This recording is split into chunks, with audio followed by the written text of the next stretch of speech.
All right, joining us tonight is Illinois basketball assistant coach Orlando Antigua. Coach Antigua's been around the block. He's not that he's old, but he's been a lot of places. He's done a lot of things. More seasoned than old, Sturdy. More seasoned than old. I can appreciate that. I'm definitely seasoned, as well. As you can tell with the salt and pepperish. Yeah, I got it in the beard, so I can't even grow it on the top. So I just got it on the beard. So yeah, but I understand that for sure. So the most important thing that we got to talk about is 2020 is now over.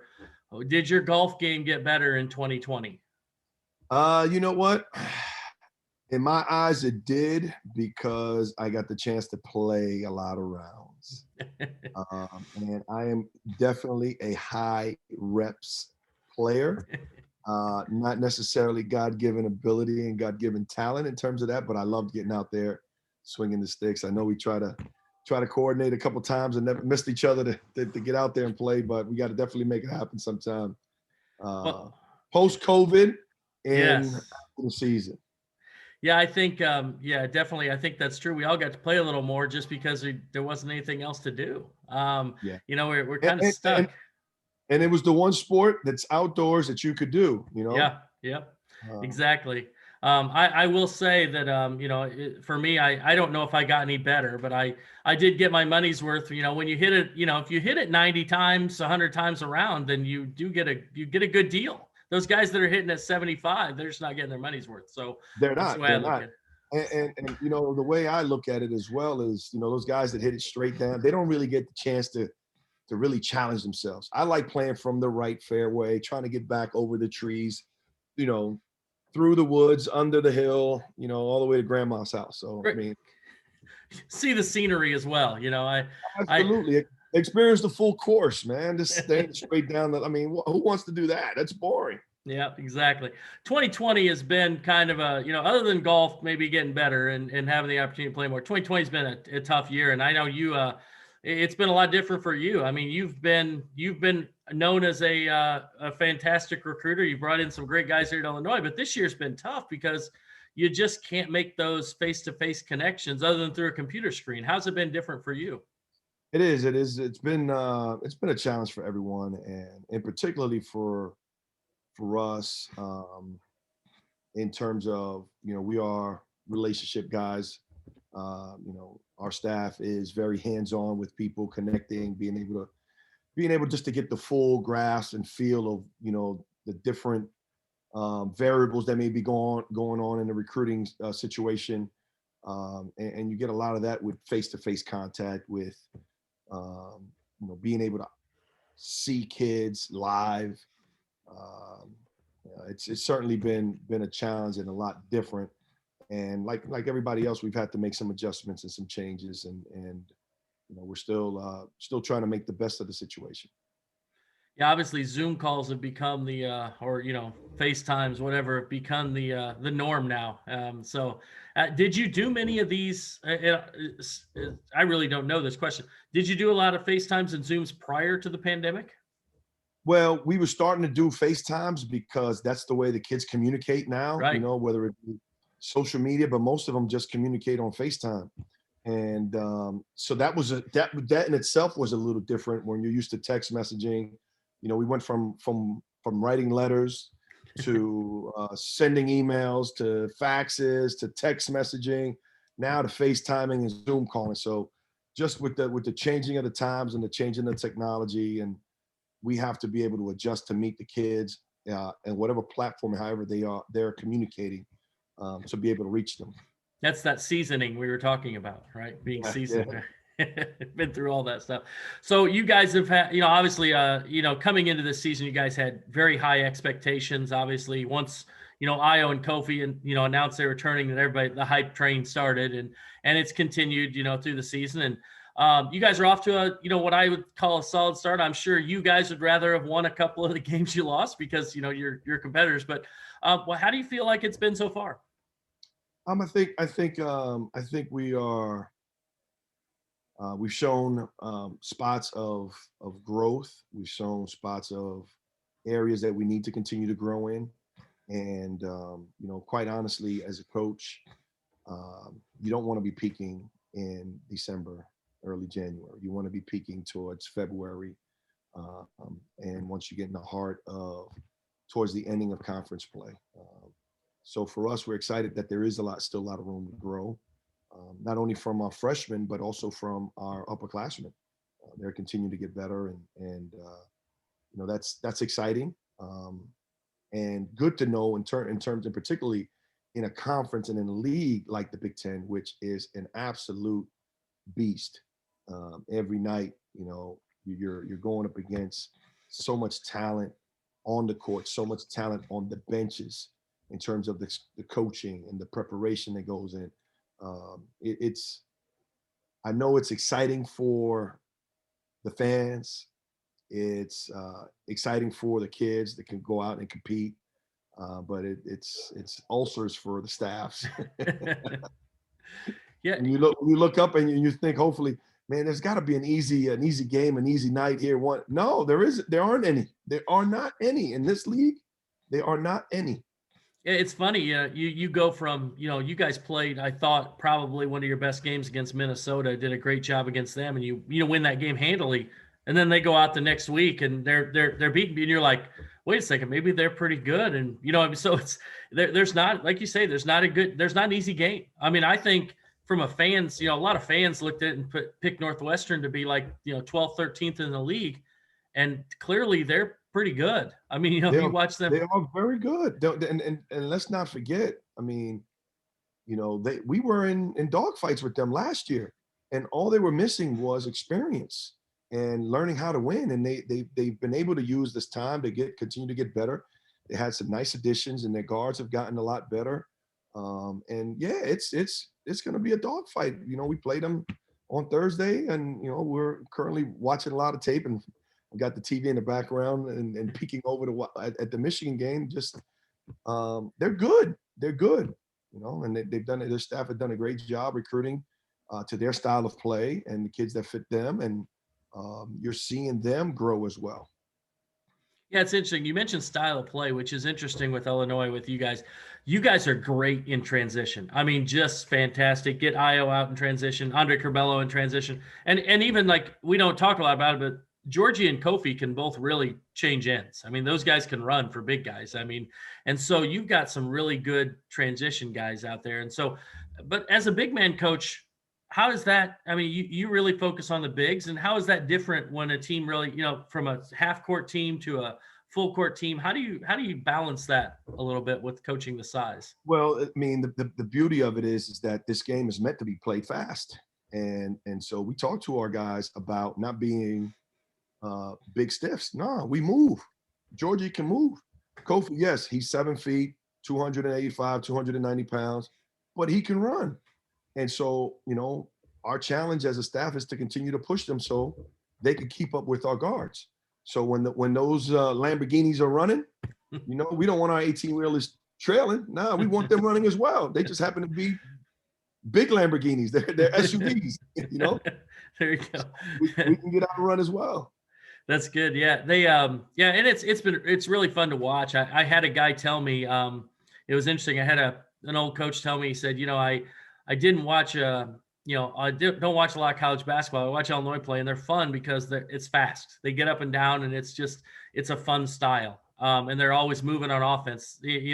Offensive end, they've got guys constantly moving. It's not just, even when they set a ball screen, there's so much action leading into the ball screen, or there's weak side action and things. And so that's been kind of an interesting thing to see, and it's fun to watch. And that's by design. We want to play fast. We want to try to score in the first 7 seconds off of our defense in the shot clock. And we also want to play fast when the defense is set. We want to play with a thrust. And if by design, we want to move the ball and we want to move bodies. So it's harder to figure out where the tags are coming when we do ball screen. It's harder to figure out who to help off of, if they need to help off, depending on who's on the court and all those kind of things. And it's, again, you have to do all those little things in this league, in this conference, because of the quality of the coaching and the quality of the play. So it's a challenge, and it's a lot of fun. And every night you're playing against a different style. You got teams that are going to pick you up like Purdue was trying to slow you down. You're going to have teams that are press. Some teams are going to zone. Some teams are going to, play straight up man to man. Some teams are going to switch everything. So you have to be prepared for everything. And the beauty of playing in a conference like this is that it gets you prepared for postseason play. When you don't know who that opponent could potentially be and what they do, and you've got an idea of going into those kind of games that, okay, we face something similar to what these teams may be able to do in a short weekend, quick turnaround, playing different styles. And you obviously you're going through some tough. It's a tough season for all the kids. I mean, I'll be honest with you. I've been extremely impressed with the discipline of the players, not just Illinois, but across the country and in the Big Ten, because of the testing protocols, the things they have to go through. I mean, it's totally different. I mean, you can go back, even to last year, you just didn't have those things, and they had so much more, I guess, freedom, you would say. But it's really been impressive to see what they've done. What's your perspective on that? It is. It's been something from the beginning that, and quite honestly, our leadership in what Josh and Brad and our medical staff, in terms of educating our student body, educating the athletes, and then we got to give a lot of credit to the kids, because they've been disciplined and they've sacrificed to be able to make this season go as far as it's gone.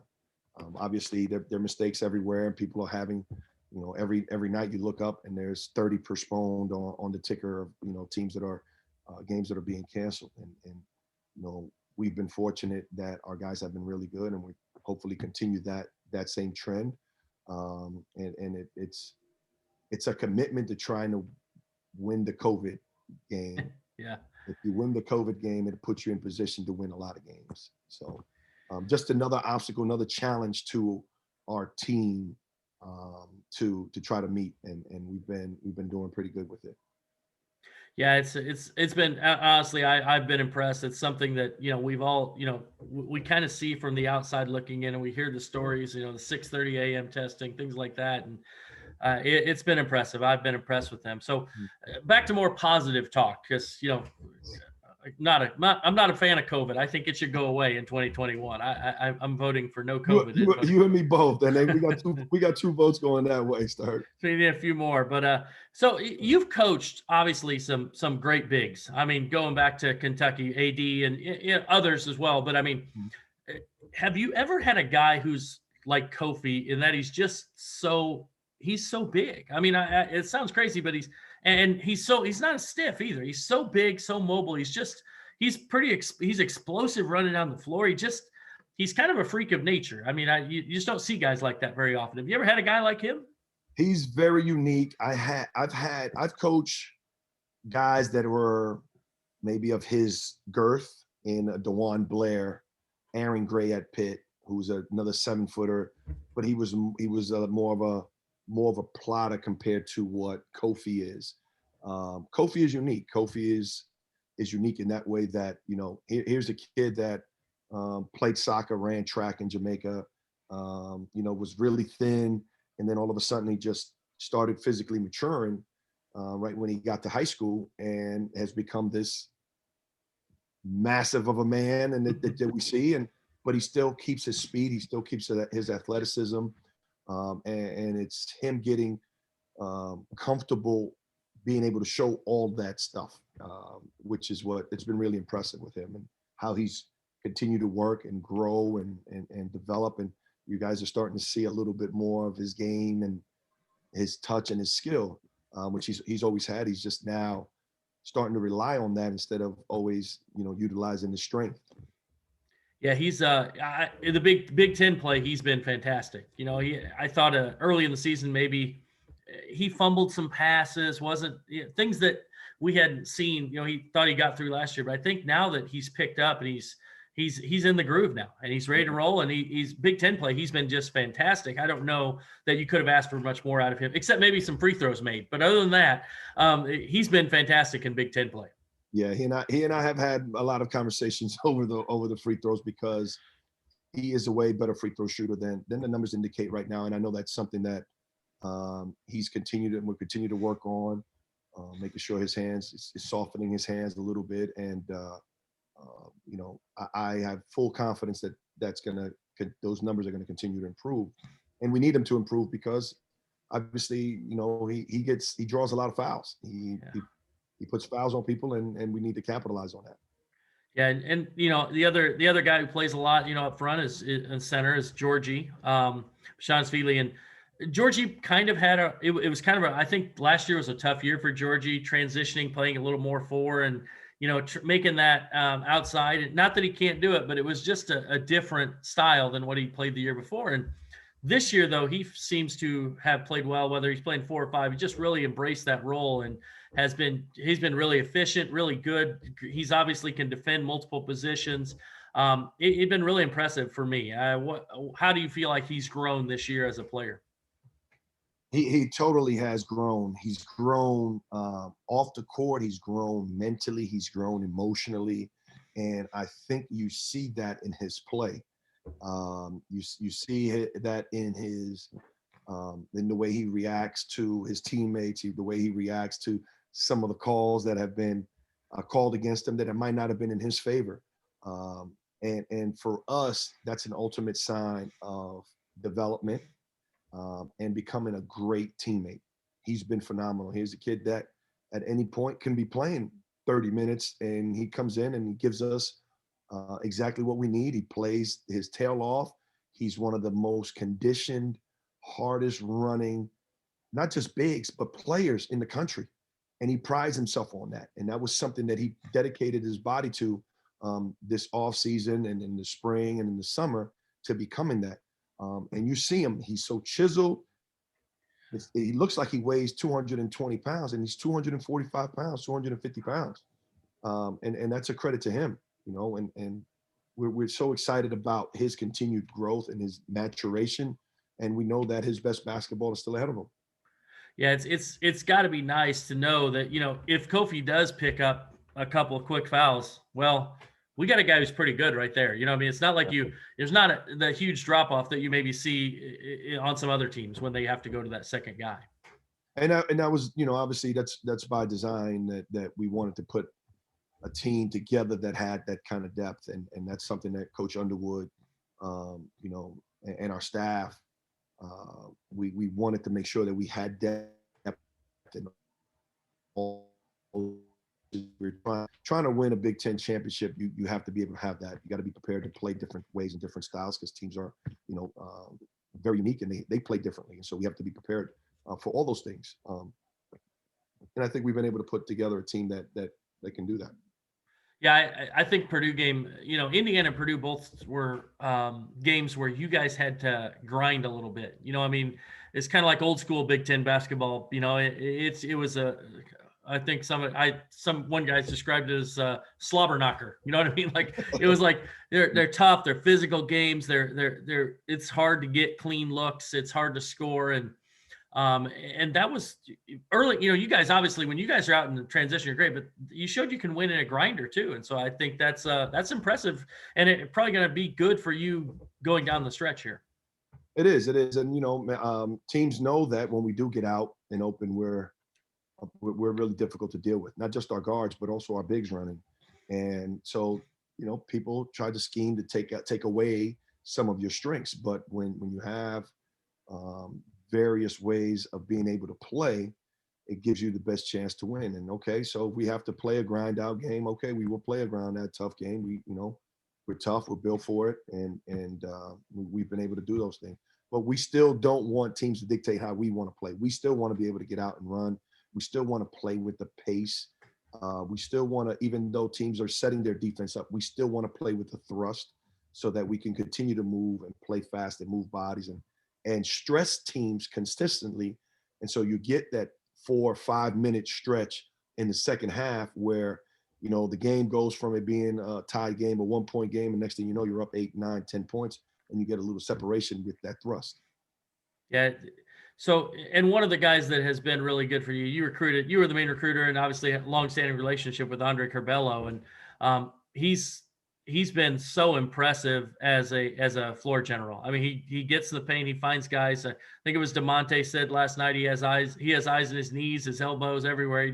He finds you. You don't even see it, and you look on film. Oh yeah, I was open. And so it's pretty amazing what he's able to do as a freshman. And how long have you seen him play, and what do you think of his development so far? I think his development has been great, and he's always been able to. He's a phenomenal player, even as a youngster. I mean,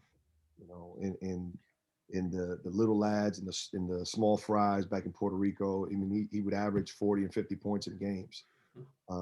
Built a lot like his dad. His dad and I played together, and his dad was a phenomenal scorer in the pro leagues in Puerto Rico. Could put up 30, 40, 50s in any given night.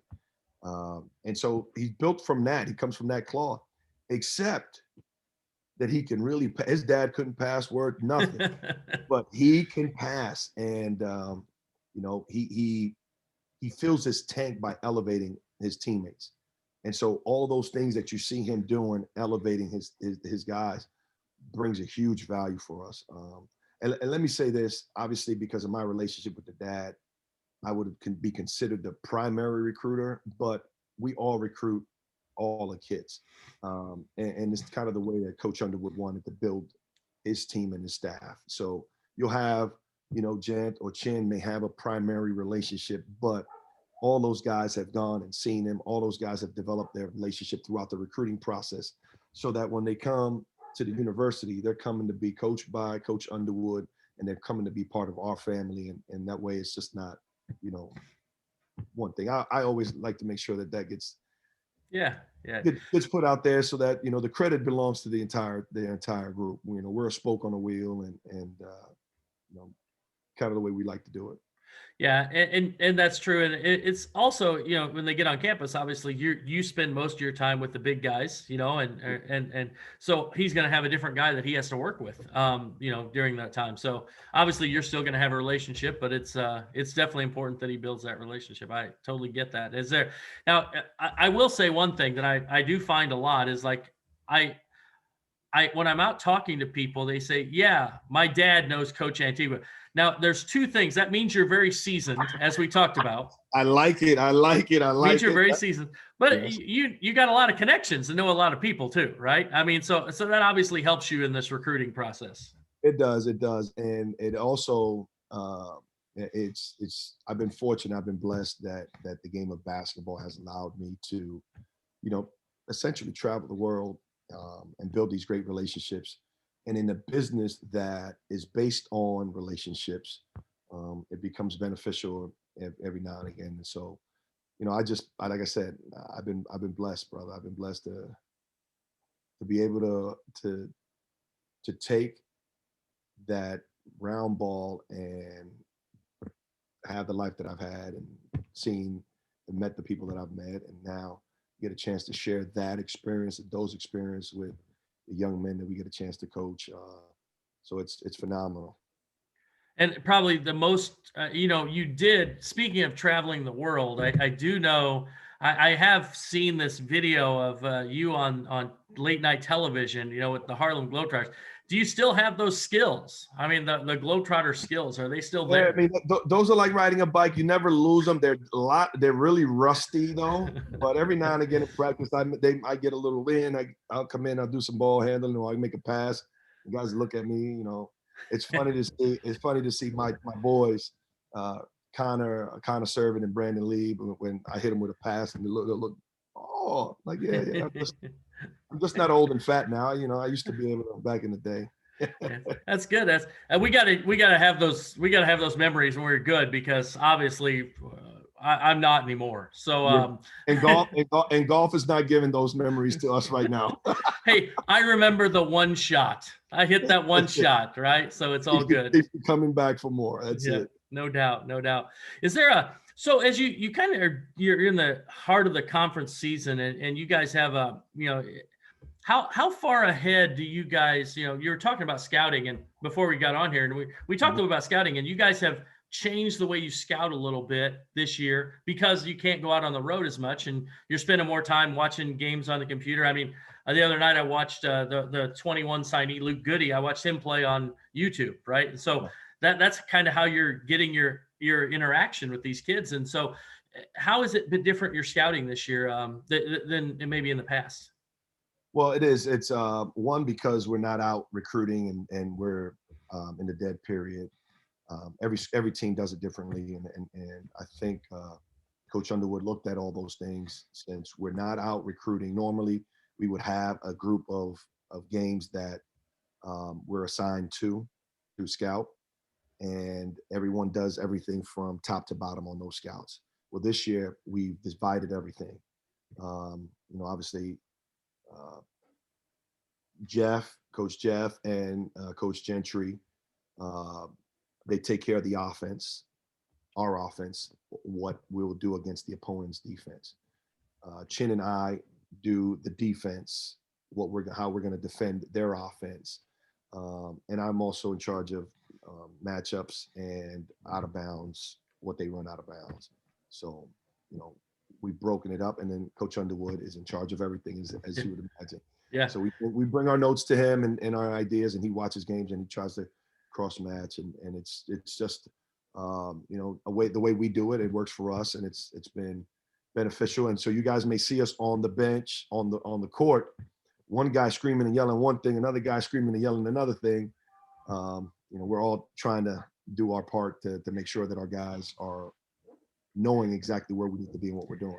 Yeah, it's interesting because in the past, just going back, I've been doing this because I'm seasoned. I've been doing this a while. And so it used to be there'd be one guy who had the scout and he's got the card right here and he's going, oh, here's our matchups. And he had this scout. And so it was really kind of that guy. Now I've noticed that this year, and I probably should have asked you sooner, but it seems like you got 4 guys up, you know what I mean? So 3 guys up coaching all the time, and working on it. So obviously that's been a change in pandemic. So maybe in that regard, it's been a little bit, maybe get a little more different perspective on different things, and kind of a, collective, maybe more minds looking at it might be good. It is. It's worked for us, and it's a little different, and we all got different experiences and different ideas, and we present them to Coach, and then Coach goes with, what he thinks is going to help us to give us the best chance. And there's a lot of things that are happening in the game that we have to communicate. So you'll see us. I'm looking at one board. You got Chin looking at another board, and Gentry looking at his thing with Jeff. And there's a lot of communication that has to happen. And then Coach is the voice that communicates with the players. Yes, sounds like it's working obviously well. Seems like you guys are clicking, and hopefully you can keep it going here moving forward. I'll kind of leave you with this one is what do you guys, as you look at it, it's a weird year, for recruiting as well, because you have seniors who can come back next year. You have, you don't, I'm not going to put you on the spot and say, hey, Io DeSumo is probably going to the NBA, but Io DeSumo probably needs to be, I'm going to make this statement. He needs to be playing in the NBA next year because he's good, right? He's really good. So, but I look at it and say, how do you go to fill these spots? And I know that, like, let's say a seniors like a Trent or a DeMonte decide that they want to stick around. They don't count against your scholarship limit, but how is it to try and fill in these holes in this kind of year, which is kind of weird? And also with the no sit out transfer rules, is this spring going to be like the Wild West of crazy NCAA basketball? Absolutely will be. Absolutely will be. And that's kind of why, we're being diligent, being patient, doing our research. It's important for our culture that the pieces that we bring in fit our culture to continue the hard work that those other guys before, the Aaron Jordans, the Andres Feliz, those guys have laid down that foundation for us, that the kids that we bring in now fit that and continue that same progression, all the while helping us to win games. So, there are a lot of variables that are going to have to be juggled. There are a lot of things that are possibilities, and this spring will absolutely be what's the politically correct way of saying this? It will be, what did you say? It will be the Wild Wild Wild West. West, yeah. It is. It's gonna be. It's gonna be interesting to cover. I'll tell you that much. That's for sure. Yeah, Because, yeah. yeah, There'll and be a lot of there'll be a lot of moving there'll be a lot of moving pieces. There'll be a lot of, um, yeah, there'll be a lot of moving pieces. That's yeah. We've seen that. We're seeing that on the football side a little bit now too this year. Right as the season's ended, now these kids are. I'm in the transfer portal. I'm going to the draft. I'm doing this. I'm doing that, and it's just such a so much like roster, I guess, turnover, that it really is. I get your head's got to be spinning. Those football coaches' heads have to be spinning. Of course, they're coming in a new job and at Illinois, so that's going to be interesting to see how that all plays out. But man, it's got to be tough to step into that. Good thing for you guys, you got a little stability. So when you get into the spring, maybe that'll help you here. But so as you're going down the stretch here, give me what's the key to this team? Maybe obviously, I think you guys probably have. You hate to put it out there. It's this or bust, but you guys are a team that could make the Final Four if things break right and you win some, get the right matchups and guys play well, and you can beat anybody. I mean, I think on a given day, and I think you're that talented. So what's got to break right for Illinois to get to that Final Four or win a Big Ten title, whatever it is down the road to reach your goals? Yeah, well, that's so. I think we've got to approach it like our mantra every day, working to get better, continue to improve. Those are the kind of things that we can control. Having been a part of a few teams that have made it to the Final Four, I know how much luck goes into these to be able to get to that. So I think the biggest thing that we're trying to concentrate on early on is what's in front of us, trying to win a Big Ten championship. We know that if we can win a Big Ten championship, that puts us in the conversation of potentially winning it all. And particularly this year when the conference and the league is as tough and as difficult as it is. I don't think I've ever seen a league with 9 teams in the top 25. So I definitely would agree with that. That's pretty amazing. I mean, honestly, and so that's it's a tough league. Every night's going to be difficult, definitely down the stretch. It is. I think there's only been one other time, and it was back when the Big East was the original Big East. They had something close with 8 teams or 9 teams, but yeah, it's a unique year and a unique circumstance. Well, but you're in the position to have a shot here, so that's about all you can ask for. 4-1, sitting well.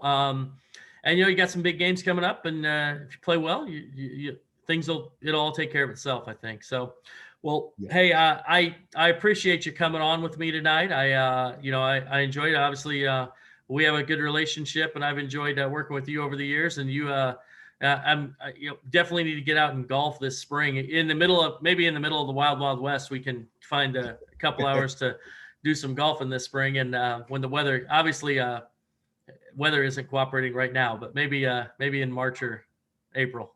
Let's hope in April.